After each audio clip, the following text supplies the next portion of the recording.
오늘부터 우리 빌립보서를 보게 됩니다. 이 빌립보서는 그리스도의 복음과 함께 이 복음에 합당한 삶이 무엇인가를 증거해 주고 있습니다. 사도 바울이 로마 감옥에서 교회와 제자들에게 보낸 네 권의 옥중 서신이 있습니다. 감옥 안에서 보낸 편지가 옥중 서신입니다. 제일 먼저 쓴 서신이 골로새서입니다. 그 다음이 빌레몬서, 에베소서입니다. 그리고 맨 마지막으로 옥중 서신이 바로 빌립보서입니다.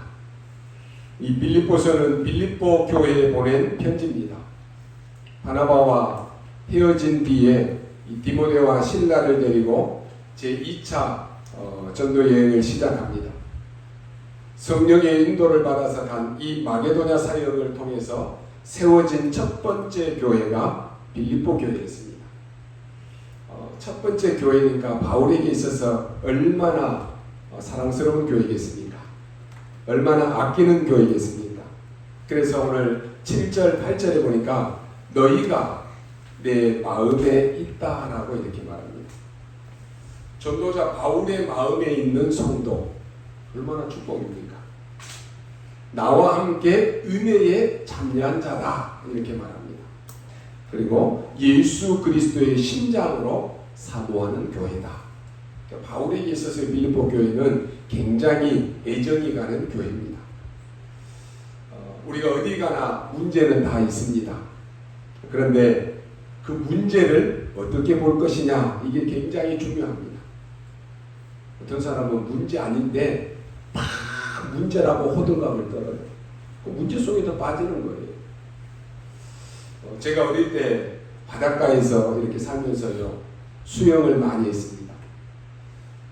이 바닷가에 사는 아이들은요, 파도가 쳐도 애지간한 파도는 그냥 가서 수영을 합니다.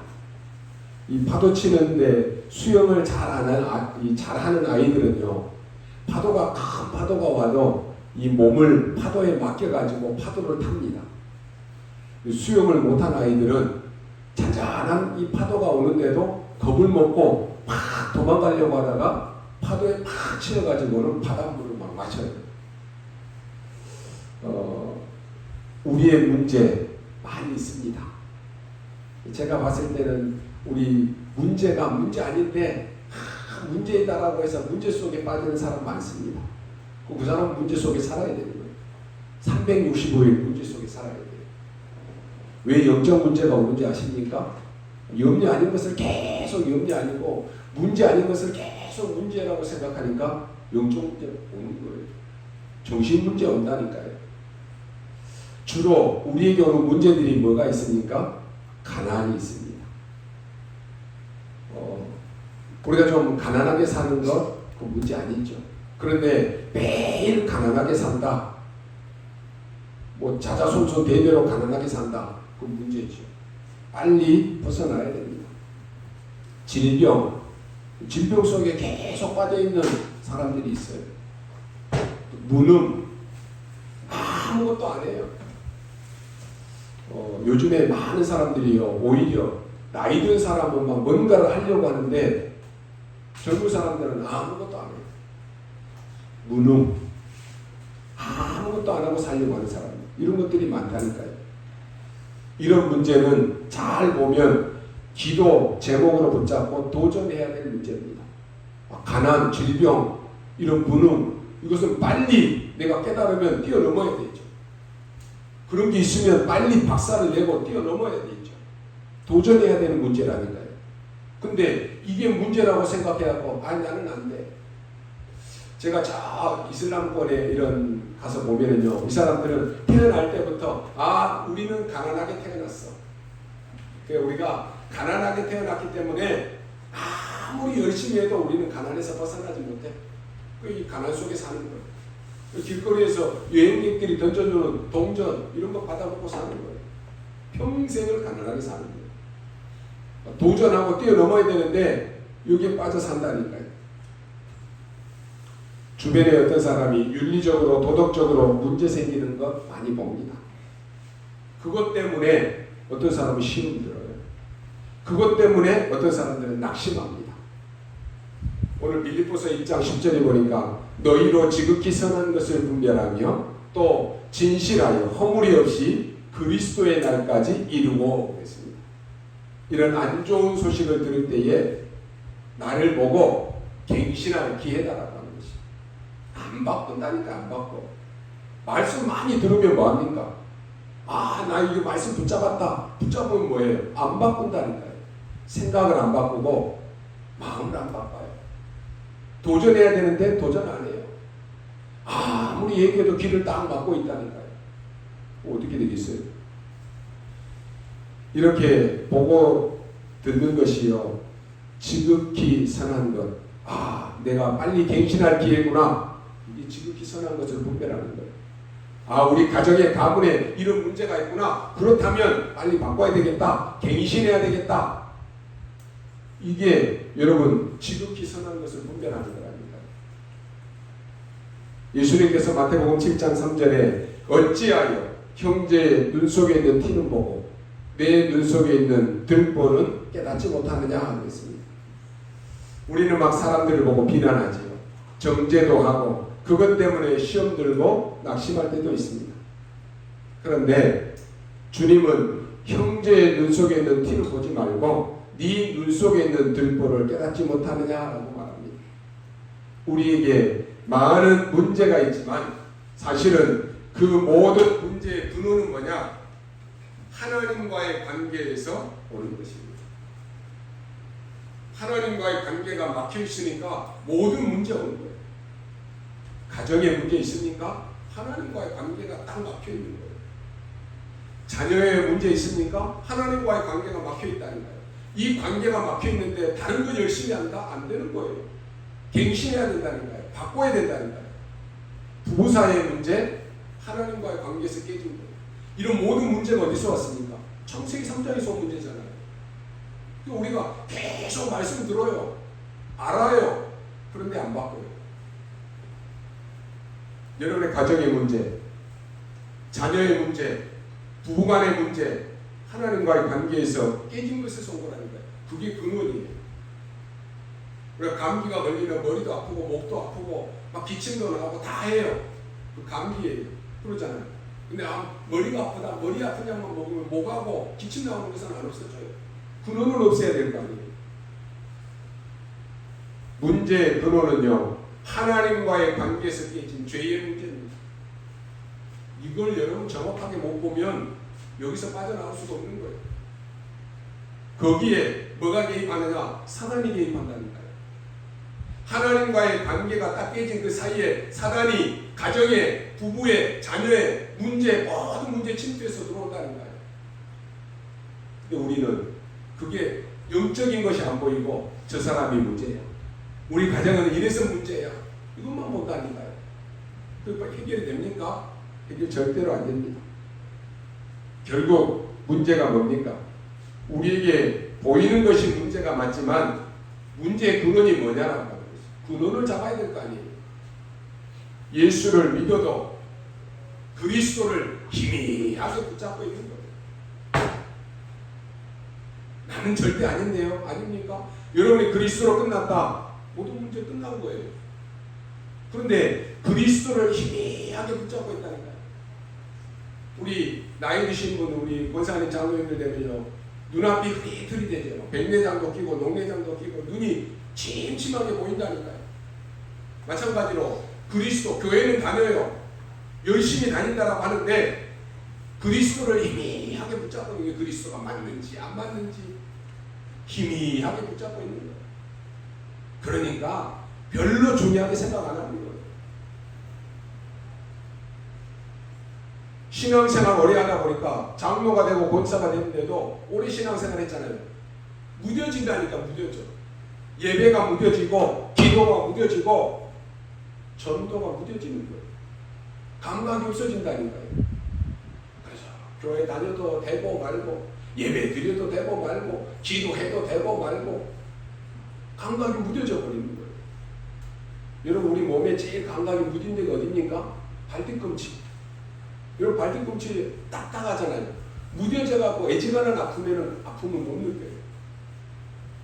신앙생활을 오래 하면 오래 할수록 우리가 오늘 나오는 말씀처럼 그리스도를 향한 그리스도의 심장이 뜨거워져야 되는데 무뎌진다니까요.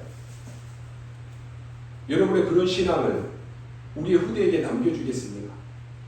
그러면서 야 너는 신앙생활 열심히 해, 너는 기도생활 열심히 해. 그게 통할까요? 안 통하는 거예요. 무뎌져가지고 이래도 되고 저래도 되고 힘이 해가지고 이게 그리스도가 맞는지 안 맞는지 입으로는 막 예수는 그리스도 모든 문제 해결자라고 하는데 희미한 거예요. 그런 신앙생활 하니까 계속 문제가 올 수밖에 없는 거예요. 사단은 희미하고 무뎌진 그런 신앙에는 절대로 겁내지 않는다니까요. 여러분이요, 그리스도가 내 인생의 왕이 되셔야 됩니다. 그리스도가 내 인생의 주인이 되시면 어떤 문제가 와도 주님 바라볼 수 있는 시간입니다. 여러분이 이런 신앙이 돼야지 이런 신앙을 우리 후대에게 남겨줄 거 아닙니까? 너는 어디를 가든지 어떤 환경이든지 어떤 문제 속에서도 그리스도 언약 붙잡아라 이래야 되는데 아니 우리의 기성세대들이 희미하게 신앙생활하고 그래가지고 우리 후대들에게 어떤 신앙을 남기겠어요? 오늘 여러분이요 우리에게 어떤 문제가 와도 주님이 그리스도 되시면 해결됩니다. 여러분에게 무슨 문제 있습니까? 부모가 그 문제 해결해 줄 수 있어요? 천만의 말씀이에요. 여러분이 어떤 문제가 왔다. 부모가 절대로 여러분 문제 해결 못합니다. 신앙 제대로 생활해야 돼요. 뭐 우리 아빠 때문에 우리 엄마 때문에 핑계예요. 신앙은 여러분 개인입니다. 아무리 여러분의 부모가 열심히 믿는다라고 할지라도 여러분이 안 믿으면 소용이 없는 거예요. 아무리 여러분의 부모가 희미하게 믿고 무디게 신앙생활 한다라고 할지라도 여러분이 제대로 믿는다 그럼 끝나는 거예요. 핑계대지 말라니까요. 속지 말라니까요. 그리스도가 주인 되시면 해결됩니다. 그렇다면 우리는 이 은혜를 사모해야 되는 거예요. 간혹 가다가 이런 문제가 많은데 어떻게 하면 좋겠습니까? 라고 질문합니다. 분명한 것은 하나님께서 중요한 계획을 여러분에게 알려주시려고 하기 때문에 답을 찾아야 됩니다. 이번 주간 여러분이 응답받을 말씀이 뭡니까? 문제 보는 눈입니다. 이게 없으면 응답받기 힘듭니다. 다시 말하면 하나님이 가장 문제로 보고 계시는 부분이 뭐냐라고 하는 거지. 거기에 모든 계획이 숨겨져 있습니다. 여러분이 깨닫기만 하면 역사 일어납니다. 먼저 우리가 서론에서 꼭 붙잡고 넘어가야 될 부분이 있습니다. 사람들은 문제 아닌 것을 자꾸 문제라고 하는데 그러면 거기에 빠지는 거예요. 제가 교육자 생활 오래 하면서 보니까 성도들이 이 문제 아닌데 문제라고 계속 거기 속아요. 자기 기준으로 그게 문제예요. 문제 아닌 것을 문제라고 하는 것은 진짜 문제가 뭔가라고 하는 것을 모르고 있다라고 하는 것이. 학교에서 시험 치는데요. 문제가 틀리면 답이 없다니까요. 문제가 정확해야지만이 답이 있는 것입니다. 여러분의 문제가 뭡니까? 그게 진짜 문제입니까? 거기에 속는 거예요. 진짜 문제는 답이 있다니까요. 많은 사람들이 문제 아닌 것을 문제라고 하는데 만약에 문제 아닌 것을 문제라고 한다. 영원히 거기에 빠져서 거지 생활을 해야 되는 거예요. 영원한 거지 생활을 해야 된다니까요. 사단의 노예 생활을 해야 되는 거예요. 문제 아닌 것을 문제라고 보면 영원히 교회를 못 살립니다. 렘넌트 가운데요. 우리 아버지 어머니 때문에 너무 힘들다 이렇게 말합니다. 그게 진짜 문제입니까? 만일 그것 때문에 여러분이 힘 빠진다. 대한민국의 모든 젊은 사람들 다 힘 빠져 있어야 되는 거예요. 그러잖아요. 그게 문제가 아니라 여러분이 언약 잡고 발판 삼아야 되는 거예요. 잘 이해 안 될 것이에요. 우리 지금 연세 드신 우리 장로님 권사님들은요. 이 많은 어려운 시대를 다 지나왔어요. 전쟁도 겪고 가난도 겪고 어려움도 겪고 다 그걸 뛰어넘었다니까요. 그게 발판되는 사람은 그게 발판되어서 지금 힘있게 사는 거예요. 그런데 문제 아닌 것을 맨날 문제라고 생각하는 사람은 조그마한 문제 앞에서도 넘어져 버려요. 어떤 분은요, 나는 우리 아내 때문에, 우리 남편 때문에 나는 도저히 살 수 없다라고 이렇게 얘기합니다. 요즘에 이혼들 많이 하잖아요. 결혼했는데 일주일도 안 돼서 이혼한다니까요. 저 사람 때문에 못 살겠다. 내 남편 때문에, 아내 때문에 같이 못 살겠다는 거예요. 너무 힘들다라고 하는 것이. 도저히 저 이상한 생각하는 사람하고는 같이 살 수 없다는 거예요. 여러분, 그게 문제입니까? 왜 그게 문제입니까? 나에게 그 사람을 맞추려고 하니까 문제되는 거 아니에요. 남편을 위해서, 아내를 위해서 진짜로 여러분이 언약의 사람이다, 하나님의 사람이다, 기도해 줄 사람이 누굽니까? 그 남편이 정말로 이상합니까? 그 남편을 위해서 기도해 줄 사람이 누굽니까? 아내밖에 더 있습니까? 그 아내가 정말로 이상한 사람이다. 그러면 나라도 제대로 언약 붙잡고 기도해야 될 거 아니에요. 근데 둘 다 똑같다. 아나니아 삽비라 되는 거예요. 그러잖아요. 둘 다 똑같아 버리면 둘 다 망하는 거예요. 브리스길라 아굴라 부부같이 둘 다 통한다. 그러면 세계를 뒤바꾸는 거예요. 근데 우리는 문제 오면은 거의 아나니아 삽비라 된다니까요. 둘이 닮아가는 거예요. 똑같이. 그러니까 계속 그 문제 속에 사는 거예요. 발판돼야 됩니다. 여러분이요, 사람 때문에 자꾸 문제 아닌 것 문제라고 봅니다. 오늘 본문에 예수 그리스도를 따르는 사람은 전부 이단으로 규정했습니다. 그리고 법적으로 제재를 했다니까요. 모이지 말라고. 거기에다가 핍박까지 가 있습니다. 완전히 사회와 단절시켰습니다. 그런데도 복음을 전한다. 죽였다니까요. 감옥에다가 집어넣었습니다. 그러면 여러분 신앙생활 제대로 하겠습니까? 조금만 우리는 이래도 나는 못하고 뭐 이래도 안 되고 저래도 안 되고 아예 문제 없는데도 문제인 것처럼 만들어가지고 그렇게 자꾸 모이기를 패하려고 하는데 초대교회는 이런 핍박 속에서도 모였다니까요. 여러분 신앙생활 제대로 해야 됩니다. 오늘 여러분이 저를 하나님이 기름 부어 세우신 종으로 믿는다라고 하면은 이 목사의 말로 듣지 말고 하나님의 말씀으로 귀 기울이라니까요.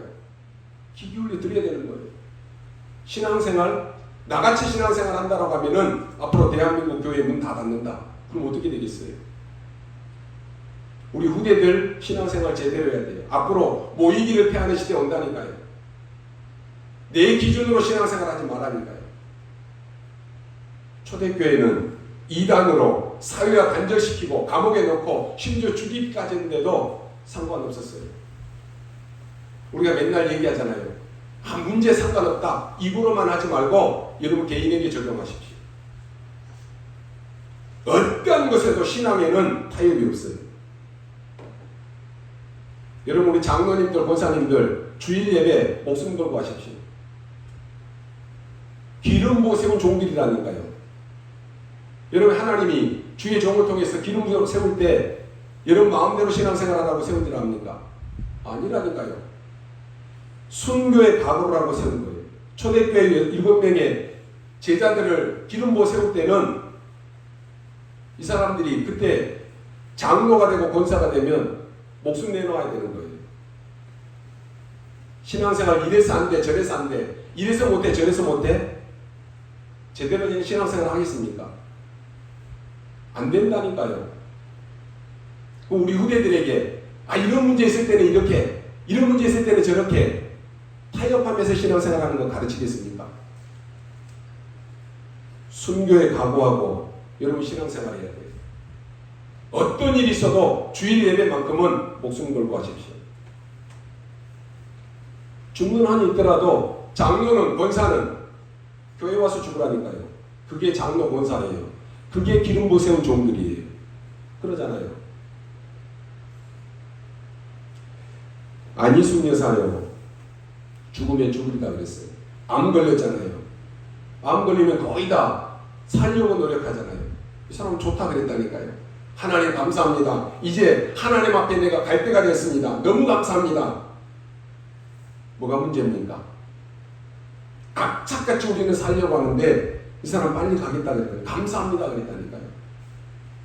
너무 기분 좋아갖고 감사하니까 병이 나와버렸다니까요. 뭐가 문제입니까?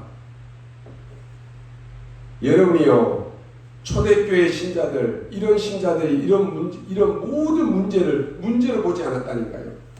오히려 최고의 기회로 봤습니다. 여러분의 신앙생활에 있어서 가장 중요한 것은 진짜가 문제가 뭐냐, 가짜 문제가 뭐냐, 이게 분간돼야 되는 거예요. 가짜 문제를 진짜 문제로 착각하면 어떻게 되겠습니까? 어떤 것이 진짜 문제인가 그걸 알아야 되는 거예요. 오늘 본문이 어떤 배경입니까? 바울이 복음을 전하다가 잡혔습니다. 배수 들어가는 이 총독이 재판관인데 이 사람이 바울을 보고 아무 죄가 없다고 그랬습니다.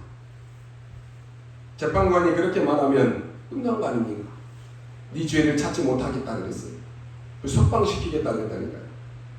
유대인들은 죄인이라고 하는데 나는 무슨 죄인지 모르겠다 그랬습니다. 바울이 상고를 합니다. 자기 집에 가기 싫다는 거예요. 석방시켜줬는데 자기 집에 가기 싫다는 거예요. 로마 황제 앞에 가서 내가 재판 다시 받겠다라고 말합니다. 그게 오늘의 배경입니다. 바울의 목적은 다른 데 있습니다.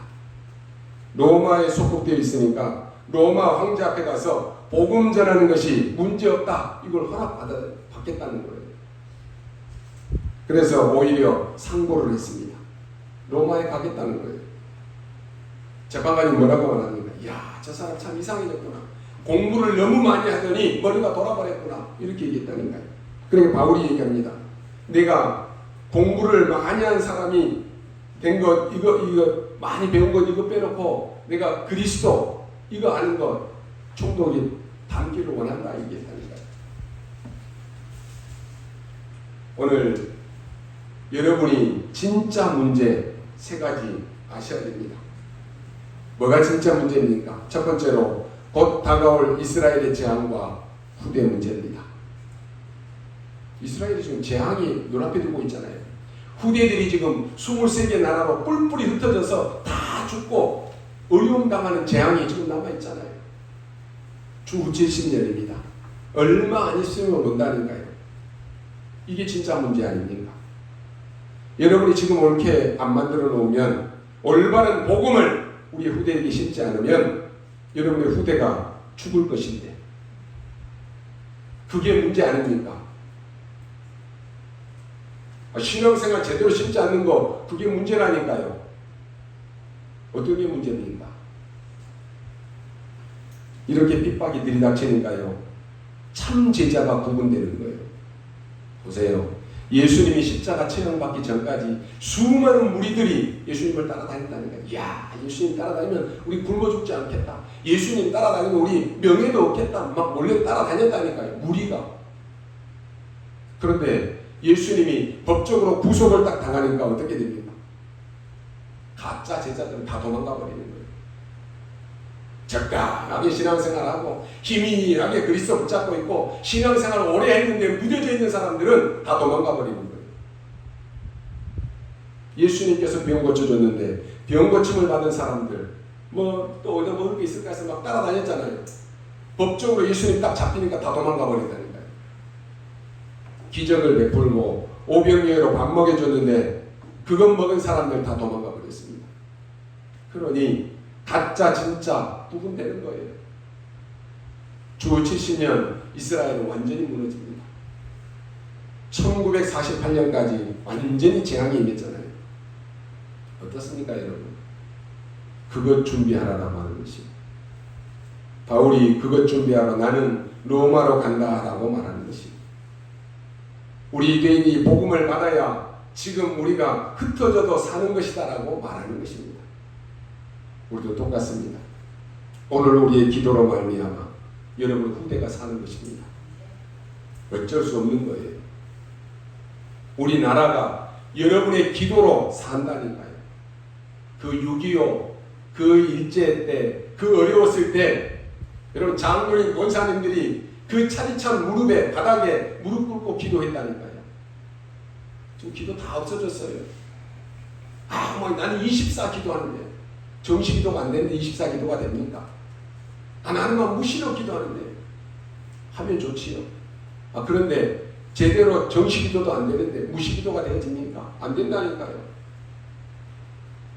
우리나라가 숱한 그 어려움 속에서도 교회와 우리 장로님 권사님들 그 기도로 교회가 세워진 거예요. 이들이 순교 정신으로 교회가 든든히 세워졌다니까요. 나는 이래서 안 돼, 저래서 안 돼. 그런 가짜 신앙인들은 다 떠나갔어요. 잡아서 목숨을 총살을 시키는데 그때 붙어있을 사람이 누가 있어요? 가짜로 신앙생활하는 사람 다 도망갔다니까요. 진짜 신앙인은, 진짜 제자는 그때 구분되는 거예요. 유대 나라에 복음 전할 수 있도록 법적으로 바울이 풀겠다라고 하는 것입니다. 로마 황제 앞에 가서 이거 허락해달라고 하는 것입니다. 두 번째 편지를 어디에 보냅니까? 빌립보 교회에 보냈습니다. 빌립보가 어딘지는 여러분 아시죠? 바울이 전도의 문을 다 막아버렸다니까요. 다 막으면 또 뭐가 있다라고 하는 것을 아셔야 됩니다. 내가 가는 앞길이 막혔다. 진짜 축복이 남아 있습니다. 이때 마게도냐로 가라고 그랬잖아요. 마게도냐에 가서 처음 만난 인물이 여러분 아시다시피 루디아입니다. 거기가 빌립보입니다. 이 빌립보는 어디냐? 우리가 깨달아야 될 두 번째 문제고 두 번째 축복입니다. 금과 은이 많이 생산되는 상업 중심지입니다. 세계를 정복한 알렉산더의 아버지 그 부친의 이름이 빌립입니다. 그 사람이 세운 도시이기 때문에 빌립보라고 했습니다. BC 368년경입니다. 오래전이죠. 유럽과 아시아를 잇는 고속도로가 놓인 데가 빌립보입니다. 어느 정도냐? 여러분 시저 아시죠? 31방의 칼을 맞아 죽은 그 시저 로마의 황제입니다. 이 사람이 정치 뿌리를 내리기 위해서 모인 아주 중요한 인물들을 모여놓고 회의한 곳이 바로 빌립보입니다. 로마에서 빌립보 사람에게 로마 시민권을 줬다니까요. 거기가 복음화되어야 되는 것입니다. 그걸 바울이 간절히 나는 로마 황제 앞에 가서 재판받겠다라고 하는 것입니다.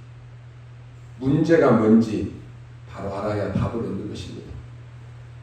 여러분의 가정, 가문, 후대, 여러분이 있는 현장 거기에 문제가 뭔지를 알아야지 답을 가지고 갈 거 아닙니까?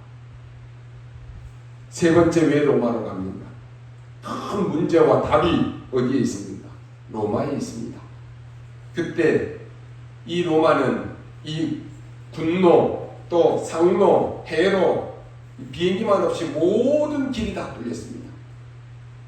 그래서 모든 길은 로마로부터 이런 얘기가 나온 거예요.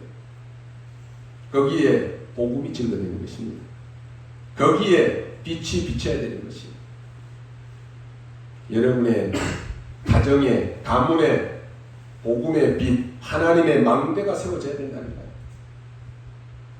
나도 알지 못하게 오래전부터 세워져 있는 가정, 가문의 사단의 망대가 무너뜨려져야 된다니까요. 요즘 사단의 망대가 세워져 있으니까 깜깜한 흑암이에요. 재앙이에요.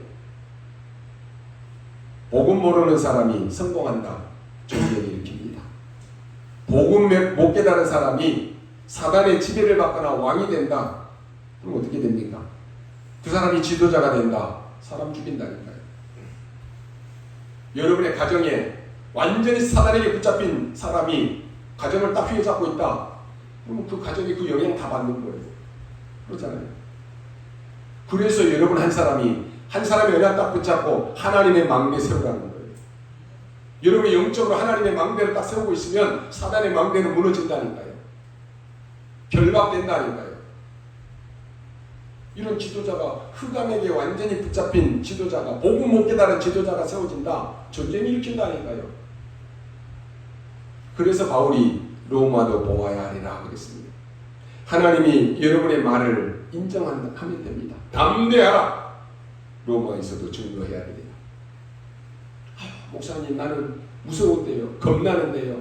사단에게 속는 거예요. 담대하라. 로마에서도 증거해야 하리라. 여러분 안에 계신 하나님의 능력이 사단 그게 잽이 됩니까? 안 되는 거예요.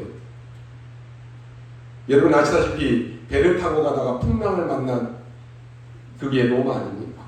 로마로 가다가 그 배 안에 276명의 사람들이 타고 있었다니까요. 풍랑을 만나서 다 죽게 된 것입니다. 가면 안 된다라고 했는데 전도자 바울의 말을 안 들었다니까요. 우습게 알았다니까요. 여러분의 강단의 말씀을 진짜로 하나님의 말씀으로 딱 붙잡고 언약으로 붙잡아 보십시오. 말씀이 성취되면 역사에 난다니까요. 아유, 뭐 목사님 맨날 하시는 말씀이고, 아유, 목사님 오늘 나들이라고 하는 말인가 보네. 나에게 좋은 말만 듣고 나에게 거슬리는 말은 시험 듣고, 그러니까 맨날 신앙생활이 발전이 없는 거예요. 아, 오늘 하나님이 하나님의 종을 통해서 나에게 갱신하라고 주신 말씀이구나. 언약 딱 붙잡고 도전할 수 있는 기회를 만들라니까요. 문제를 발판 삼고 뛰어넘어야죠. 왜 문제 속에 빠져 삽니까? 그때 하나님이요, 이 지금 풍랑이 내리치니까 어떤 방법을 써도 안 된다니까요. 낮인지 밤인지도 구분이 안 됩니다. 며칠인지도 구분이 안 돼요. 배는 점점점 바다 밑으로 가라앉기 시작합니다. 어떤 방법을 써도 되지 않습니다. 그때 하나님이 배 밑에서 기도하고 있는 바울에게 얘기하잖아요. 바울아, 두려워하지 말라. 네가 가이사 앞에 서야 하리라. 뭐라고 말합니까? 어제 밤에 여호와의 사자가 라고 말합니다. 여러분을 눈에 보이지 않게, 여러분의 사업처에, 현장에, 가정에, 위기 속에 하나님은 주의 사자를 보내사 여러분을 지키신다라고 하는 말이에요. 그래서 여러분 기도하라는 거예요. 언약 잡고.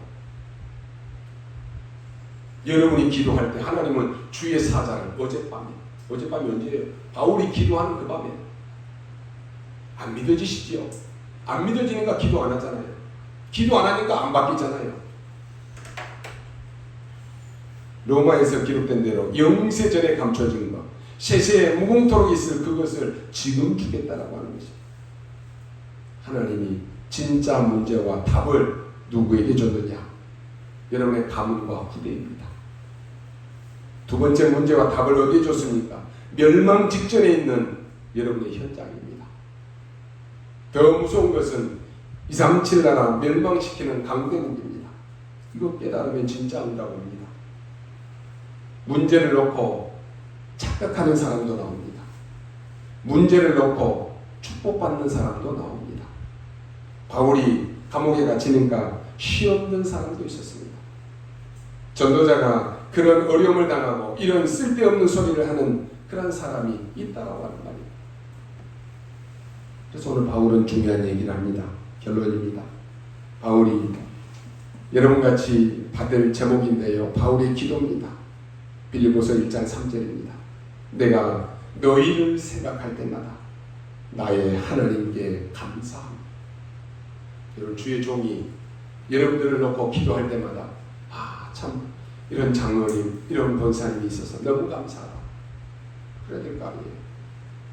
4절에 간구할 때마다 너희 무리를 위하여 기쁨으로 항상 간구함은 그랬습니다.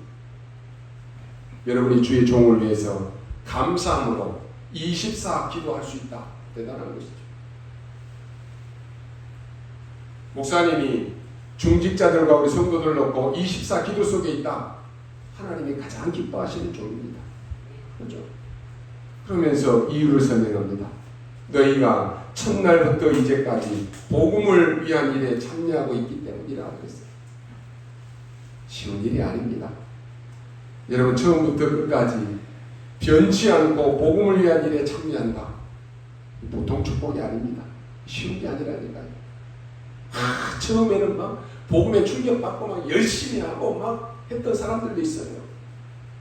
어느 순간 지나면 그 사람이 어디 갔는지도 몰라요. 처음부터 끝까지 변치 않고 복음 전하는 일에 참여한다. 이런 축복을 하나님이 주신 것입니다. 일심, 전심, 지속 나왔지. 누구나 처음에 복음 받으면 막 은혜 받으면 막 한다니까요. 근데 진짜 제자는 그것과 상관없이 지속입니다. 근데 가짜 제자는 뭔가 나에게 은혜가 되고 뭔가 나에게 막 도움되는 게 있으니까 막 하는 척 하다가 어느 순간 되면 다 없어지고 말아요. 그러면서 오늘 6절에 너희 안에서 착한 일을 시작하신 이가 그리스도 예수의 날까지 이루실 줄을 우리는 확신하노라 그랬습니다. 우리가 어쩌다가 헌금 한 번 할 수 있어요. 계속 하기는 쉽지 않습니다. 우리가 한 번, 두 번 예배할 수 있다니까요. 그러나 늘 예배 속에 산다 쉽지 않아요. 근데 역사는 언제 일어나느냐? 늘 지속할 때입니다. 변함없이 지속하는 것. 했다 안 했다, 자기 기분에 따라서 이랬다 저랬다, 그러면 안 되는 거예요. 여러분 안에서 구원을 시작하신 이가 이루실 것이다 라고 했습니다. 7절이죠. 내가 너희 무리를 위하여 이와 같이 생각하는 것이 마땅하니 이는 너희가 내 마음에 있음이며 나의 매임과 복음을 변명함과 확정하며 너희가 다 나와 함께 은혜에 참여한 자가 되리라 그랬습니다. 오죽했으면 바울이 이렇게 말했겠습니다. 내가 예수 그리스도의 심장으로 너희 무리를 얼마나 사모하는지 하나님이 내 증인이시라. 예수 그리스도의 심장이 뭡니까? 심장은 가슴이고 마음이고 중심이고 사랑입니다. 그리스도의 심장, 그리스도의 마음, 그리스도의 중심에 자리 잡고 있는 그 사랑, 무엇으로 살고 무엇으로 가슴이 뛰고 무엇으로 애절하느냐, 그 중심이 뭐냐라고 하는 것이. 그리스도의 심장과 가슴에는 하나님 아버지를 향한 사랑이 있었습니다. 하나님의 뜻대로 우리의 인생을 죄와 저주, 사단과 지옥에서 해방하고 구원하시려고 주님은 기꺼이 자신의 심장을 우리에게 내어주신 거 아닙니까? 그래서 우리를 위해서 생명을 드렸다니까요. 우리의 기도, 여러분의 기도의 증인이 누굽니까? 하나님이십니다. 그래서 하시라는 거예요. 그러면서 분별할 것을 9절 10절에 말합니다.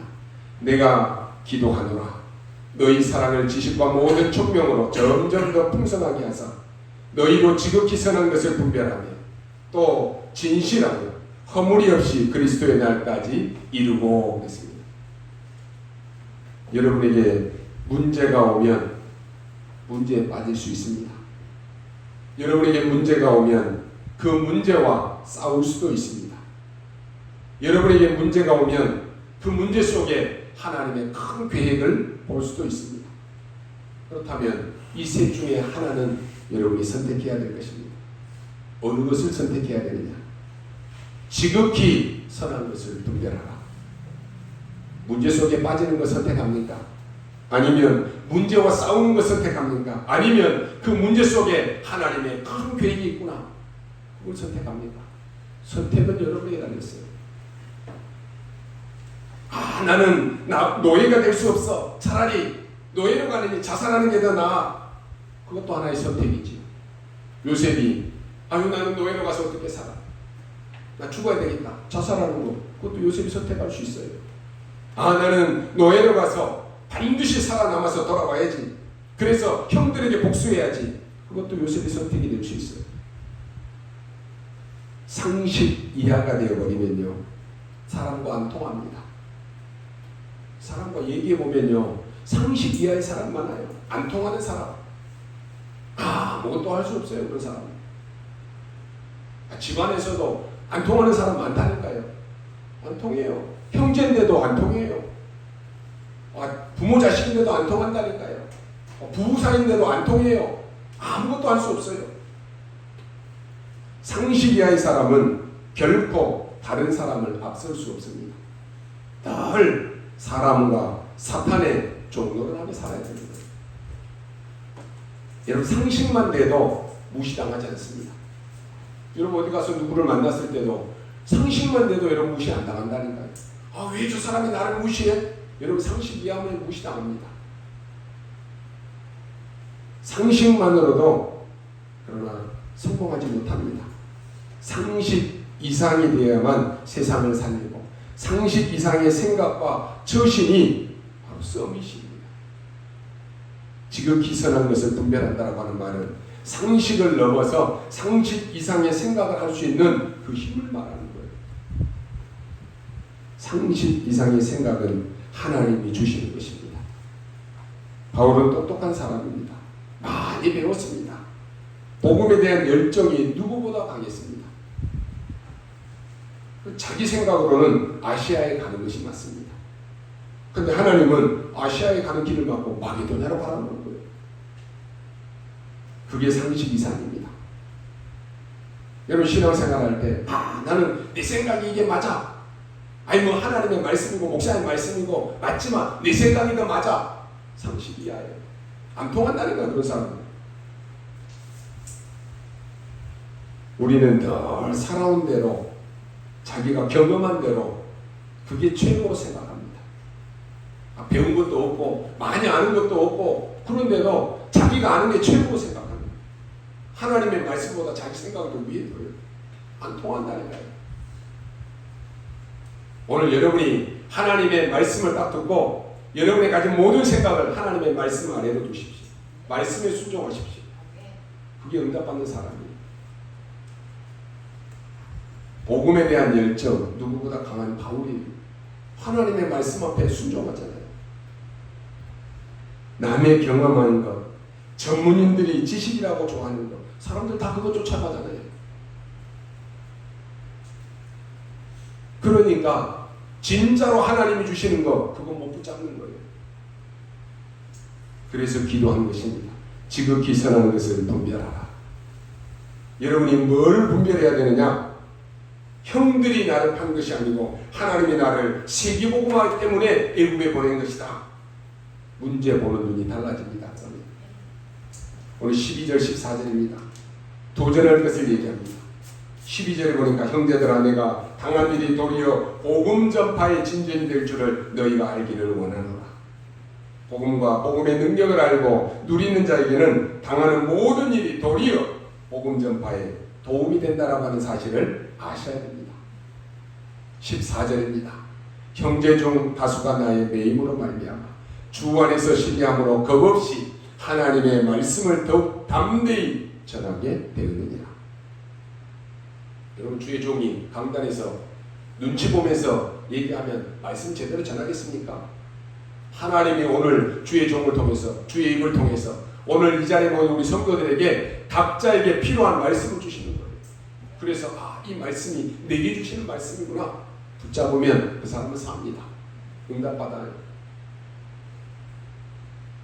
복음 때문에 감옥에 갇힌 바울을 생각하면서 로마 교회 전도자 제자들이 일어난다는 거예요.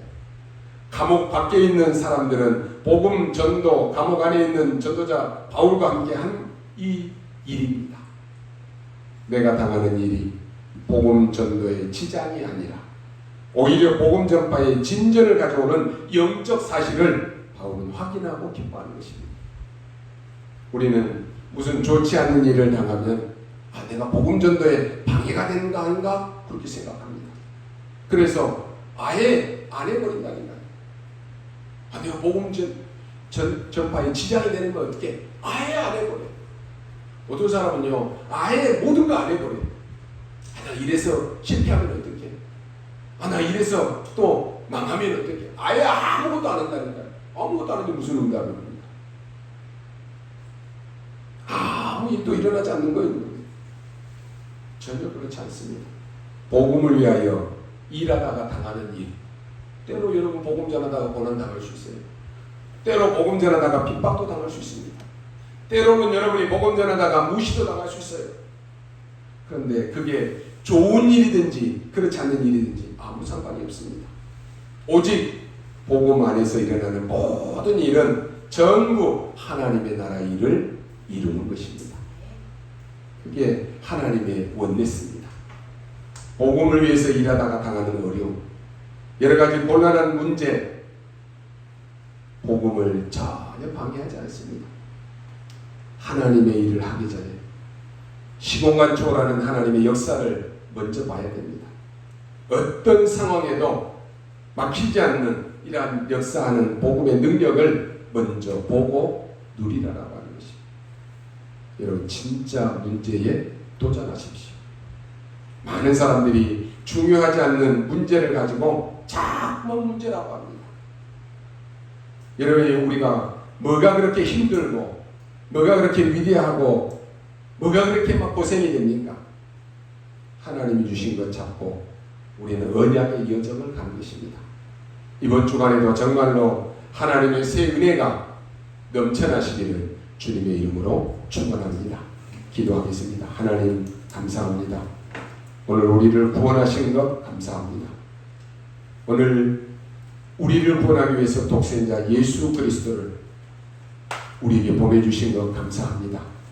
우리의 인생에 그리스도가 우리의 참된 왕이시요 참된 선지자여 참 제사장이심을 깨닫고 알고 믿고 누리게 하심을 감사합니다. 오늘 우리에게 많은 문제가 오지만 우리에게 문제 보는 눈을 열어주시고 문제가 문제 아니요 하나님의 큰 계획이 있음을 보고 갱신하고 뛰어넘을 수 있는 영적인 힘을 우리에게 허락하여 주옵소서. 감사를 드리며 살아계신 우리 구주 예수 그리스도의 이름으로 기도하옵나이다. 아멘.